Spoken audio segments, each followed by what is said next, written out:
अध्याय 241 स्वतंत्रता। राक्षसों से प्रेम। उनके कप्तान कैप्टन सेरा शहर में मौजूद थे। उसे केवल एक बार मानव आक्रमणकारी मिल जाने के बाद ही उसे बताना था वह उसकी देखभाल करेगी। उसे इस बात पर संदेह नहीं था कि मानव आक्रमणकारी उससे कमजोर था, अन्यथा उसे इस शहर में छिपने की जरूरत नहीं होती। नर्वस, एक इंसान हमारी भूमि को अपवित्र कर रहा है, उसने खुद से बुदबुदाया। उसके शांत चेहरे पर एक नस उभर आई। ये काफी कठिन स्थिति है। वासोल्थ ने द्रुल की मृत्यु पर बहुत कम ध्यान दिया। उनके लिए उनके बीच कोई विशेष संबंध नहीं था, न ही साझा करने के लिए कोई लाभ था। वास्तव में द्रुल की मृत्यु उसके लिए एक आघात के रूप में आई, लेकिन यह उसकी सीमा थी, एक क्षणिक सदमा। उसने हल्की घृणा के साथ शव को देखा।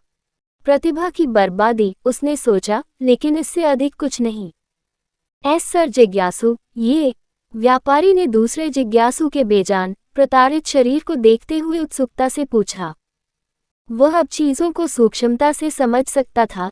ये पूरी घटना मानव दासों को अचानक मार डालने की थी, जिसके बाद एक जिज्ञासु की अचानक मृत्यु हो गई। ये स्पष्ट था कि जिज्ञासु संभवतः शहर में किसी को ढूंढने का प्रयास कर रहे थे, और वह कोई खतरनाक था।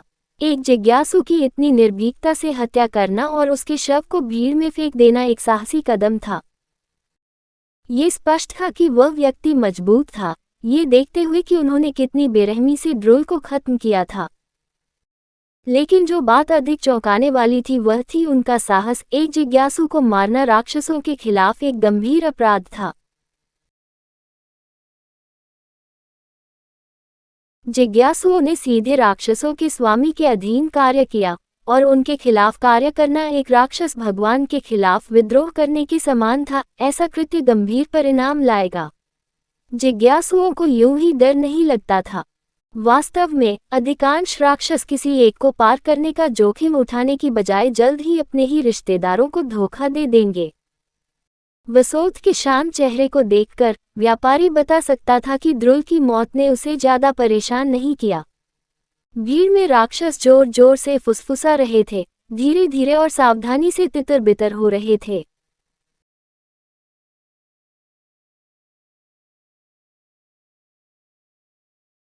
वे सभी जानते थे कि किसी भी क्षण खूनी लड़ाई छिड़ सकती है, और ताकतवरों की लड़ाई में कमजोर लोग सबसे पहले नष्ट होते हैं। व्यापारी को गोलियों से पसीना आ गया। वह बाकी लोगों की तरह जल्दी से निकल जाना चाहता था, लेकिन वसोल्थ की उपस्थिति में उसकी हिम्मत नहीं हुई। भीड़ के अचानक कमजोर हो जाने से चिढ़कर उसने सोचा, एक लाश पर इतनी अराजकता। ऐसा लगता है कि चूहे की तलाश को फिलहाल रोकना होगा। ऐसा लगता है कि चूहा चूहा नहीं है, वासोल्थ ने स्पष्ट रूप से कहा। उसने गुलामों की ओर नहीं देखा और सीधे चला गया। उपस्थित सभी राक्षस हैरान रह गए। क्या ये कायरता नहीं थी? क्या महान जिज्ञासु डरे हुए थे? नहीं तो वह इतनी जल्दी क्यों जाता? पशुधन को पीछे छोड़ना और सब कुछ बीच में ही छोड़ देना। व्यापारी को और भी अधिक डर लगने लगा। उसने भी गुलामों की ओर देखा, लेकिन अचानक अपने अधीनस्थों को उन्हें वापस खींचने का आदेश नहीं देना चाहता था। आखिरकार ये पूरी अग्निपरीक्षा इन्हीं गुलामों से शुरू हुई थी। द्रुल की लाश परिणामों की दिल दहला देने वाली याद दिलाती थी। द्रुल की लाश अभी भी ताज़ा थी, जो उनके लिए एक सीधी चेतावनी थी। किसी अनजान व्यक्ति से इतना डरना शर्मनाक था, लेकिन उसे अपनी जान की कीमत ज्यादा थी। यहाँ तक कि वसोल्थ, एक जिज्ञासु, बिना कुछ कहे चला गया था, इसलिए कोई भी उसे दोष नहीं दे सकता था। बेशक कोई भी वसोल्थ के चेहरे पर कुछ भी कहने की हिम्मत नहीं करेगा। लपेटें, सब लोग अपने अपने घर वापस चले जाओ।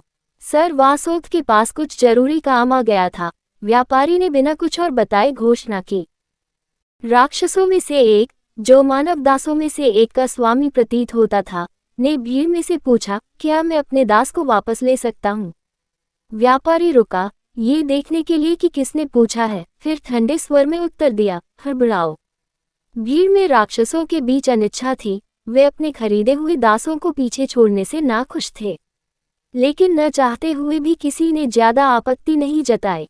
ध्रुव की क्रूरतापूर्वक प्रताड़ित लाश की छवि अभी भी उनके दिमाग में ताज़ा थी, यहाँ तक कि उसके शरीर को रक्षक राक्षसों द्वारा ले जाने के बाद भी। माहौल में डर ने खुद को मजबूत कर लिया था और भीड़ को लोहे की जंजीर की तरह जकड़ लिया था। कोई भी ऐसा दुर्भाग्य नहीं सहना चाहता था, इसलिए एक एक करके वे सभी भ्रमित दासों को छोड़कर चले गए। काले बालों वाली लड़की को भी गार्डों ने छोड़ दिया, जिन्होंने उसे दूर धकेल दिया। वह लड़खड़ाकर आगे बढ़ी लेकिन खुद को संतुलित करने में सफल रही। उसकी बैंगनी आंखों में राक्षसों के प्रति नफरत झलक रही थी, लेकिन साथ ही एक और भावना भी थी जो पहले कभी मौजूद नहीं थी। ये प्रशंसा और इच्छा थी। उसने सब कुछ देखा था, उस क्षण से जब जिज्ञासु के शरीर को वसोत में उड़ाया गया था, उस बिंदु तक जहां वसोत को छोड़ने के लिए मजबूर किया गया था। जीत की यह भावना, भले ही यह उसकी नहीं थी, उसकी छाती गर्मी से फूल गई। जब उसने राक्षसों को, जो हमेशा उन पर अत्याचार करते थे, डर के मारे चले जाते देखा तो उसकी आंखों में आंसू आ गए। उस रहस्यमय व्यक्ति के एक पल के लिए भी अपना चेहरा न दिखाने के बावजूद वहां मौजूद सभी राक्षस उससे डरते थे। उसकी उपस्थिति गुलामों के ऊपर एक अदृश्य ढाल की तरह हवा में बनी रही। यहाँ तक कि शक्तिशाली जिज्ञासुओं, जिन्हें अपराजय माना जाता था, को भी इस व्यक्ति ने पराजित कर दिया था। इस तरह की ताकत ने उसकी आज़ादी की इच्छा को और भी अधिक बढ़ा दिया, जिसका वह रोजाना सपना देखती थी। वहाँ ऐसे लोग थे जो इन जिज्ञासुओं को मारने के लिए काफी मजबूत थे। वह भी वैसी ही बनना चाहती थी। वह अपनी और अपने रिश्तेदारों की रक्षा करने, खुद की रक्षा करने और इस दुनिया से सभी राक्षसों को खत्म करने के लिए समान ताकत चाहती थी। उसने रहस्यमय व्यक्ति को देखने की उम्मीद में चारों ओर देखा, लेकिन कोई फायदा नहीं हुआ। उसने केवल खाली छतें देखीं। उसने अपनी मुठियां भींच ली और अन्य दासों की ओर देखा। वे सभी असमंजस और चिंता की स्थिति में थे, अनिश्चित थे कि अब उनके साथ क्या होगा। वे नहीं जानते थे कि कहाँ जाना है, क्योंकि सभी राक्षसों उनके मालिकों ने उन्हें शहर के चौराहे पर अकेला छोड़ दिया था। अब हम क्या करें? मुझे नहीं पता। हम इस जगह पर बिल्कुल अकेले हैं। क्या ये किसी प्रकार की चाल हो सकती है? हमें अकेला छोड़ना और फिर अचानक हमें मार डालना। मैं वापस जाना चाहता हूँ। मेरे मालिक ने मुझे अकेला छोड़ दिया। मैं कहाँ जाऊँ? ये गुलाम, जिनकी मानसिक स्थिति लंबे समय तक यातना सहने के बाद नाजुक हो गई थी, उन्हें घबराहट के दौरे पर रहे थे। उन्हें नहीं पता था कि कहाँ जाना है। उन्हें डर था कि अगर उन्होंने जाने की कोशिश की तो उन्हें मार दिया जाएगा। उनकी इच्छाएं टूट चुकी थीं। उनमें से अधिकांश ने स्वतंत्र रूप से सोचने की ताकत खो दी थी। भले ही उन्हें यातना दी गई थी और उनके साथ कठोर व्यवहार किया गया था, लेकिन ऐसा लगता था कि वे उसी स्थिति में लौटना चाहते थे जैसी चीजें थीं। जंजीरें भले ही उनके शरीर से गिरी हों, लेकिन उनके दिमाग से नहीं। Stockholm syndrome. वे सभी इस स्थिति से गंभीर रूप से पीड़ित थे। कहानी खत्म। अलविदा।